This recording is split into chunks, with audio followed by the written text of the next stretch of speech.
بسم الله الرحمن الرحيم الحمد لله رب العالمين اللهم صل على محمد وعلى محمد নিমন্ত্রণ যে পত্র অনুসারে আপনারা উপস্থিত হয়েছেন সবাই সাধু সুখী। আমার মনে হচ্ছে অন্য একটা আপনাদের অদ্ভুত অদ্ভুত শ্রীমূলক আন্তরিকতা আপনারা করেছেন।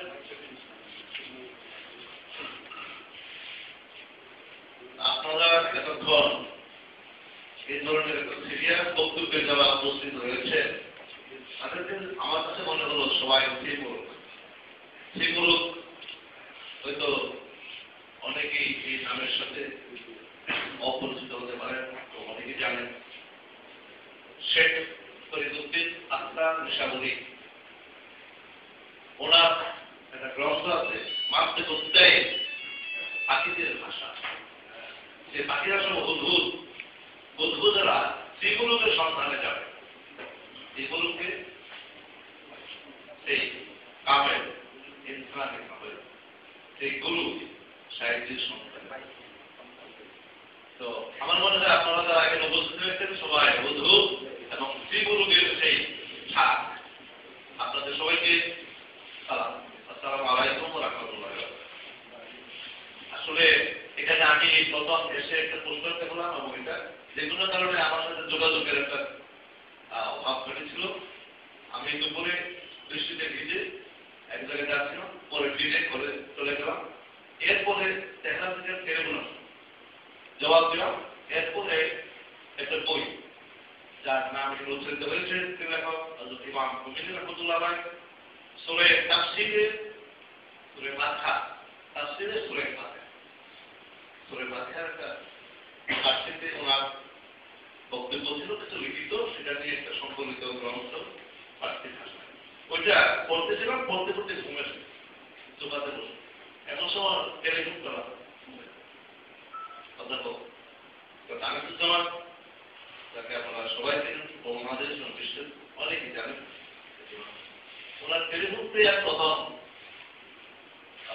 মুসলিমানদের সমাবেশ, তারপরে ছোটাছুটি চলে গেলাম। আসার পথে আমার মনে হলো যে তুমি ততদিন সৃষ্টি দুজনের সাথে আমার একবার সাক্ষাৎ হয়েছিল সুরেশ্বর দরবারে, সেখানে আর সাক্ষাৎ হয়নি এবং আমি দেশের বাইরে থাকার বেশি বলে এই সুযোগগুলি আমার ঘটেনি। আমার যে আসার সময় যে জিনিসটা মনে হলো যে এই আধ্যাত্মিক পুরুষদের এবং আমাদের মাঝে যে বিভাজন দুরন্ত, এর একটা অন্যতম কারণ হল পরিভাষা। ভাষা পরিভাষা যে রূপক তারা ব্যবহার করে এবং তাদের যে মাকাম এবং আমাদের যে মাকাম, তাদের স্ট্যান্ড এবং আমাদের স্ট্যান্ড একটা বিস্তর দূরত্ব আছে, যে কারণে আমরা বুঝতে পারি। এমনকি ইনসানের কামেলগুলো অনেক বুঝতে পারে, কারণ কামালের লোক এই মাকামগুলি বিভিন্নভাবে বিভিন্ন পর্যায়ে আছে, এটা কোনো শেষ নেই। যে কারণে মহিউদ্দিন ইবনুল আরাবিকে কেউ বলে সেইকে আকবর, সেরা আধ্যাত্মিক, সেরা দার্শনিক, সব দার্শনিকদের সব আরেক পরিদের পীর। আবার কেউ বলে সেইকে আকবর, কাফেরদের পীর। তিনি মহিউদ্দিন আরবি তার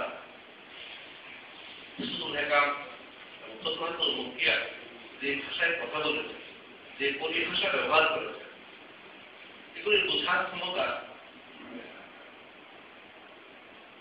অনেকেরই নেই, অনেক বেশিরভাগ জিনিস নেই এবং যতটুকু বোঝেন যার যার সব আমার পার্থক্যগুলো শেখাচ্ছে। এমনকি আমি একটা তফসিল এই কয়েক মাস আগে মেরে লিখেছিলাম, প্রেসিডেন্ট সাবেক প্রেসিডেন্ট আশিক রাফসানের এসে 20 ঘন্টার কোরআন তফসিল লিখেছে, আমি দিয়েছি। তো সেখানে ভূমিকা একসাথে বলেছে তফসির বিশেষ করে আলামা সালাদা বা এই মধ্যবিত্তি বলেছেন যে প্রতি 2 বছর অন্তর অন্তর তফসির কারণ নিজেকে আবার নতুন করে তফসির লিখতেন। তাহলে হয়তো তার ধারণা এই যে জন্মান্তরবাদের কথা এখানে উঠেছে, আমি মনে করি বিষয়টা যে স্বতন্ত্রভাবে আমরা সাধারণ মানুষ নেই, কিন্তু যারা ইসলামে কামেল তারা সেইভাবে নেন।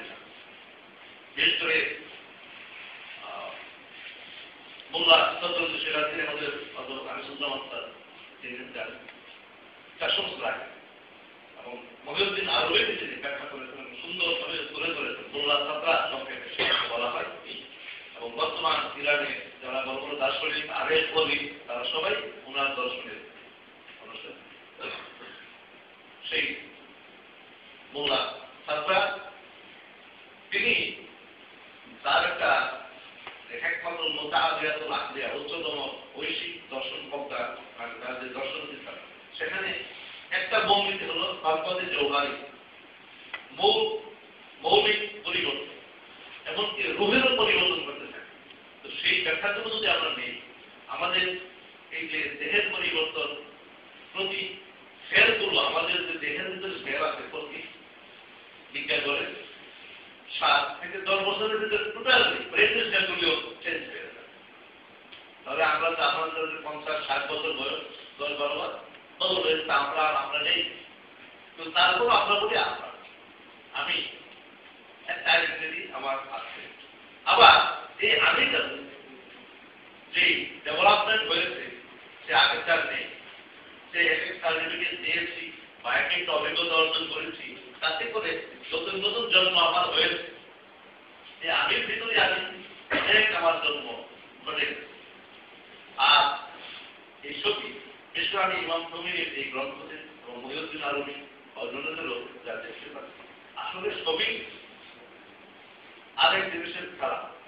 এবং যেখানে আমাদের পরে মাত্র আছে 2টা সাক্ষ্য মাত্র, আর কিছু নেই, শুধু ইলাহ মানে সেই ইল্লাহ আর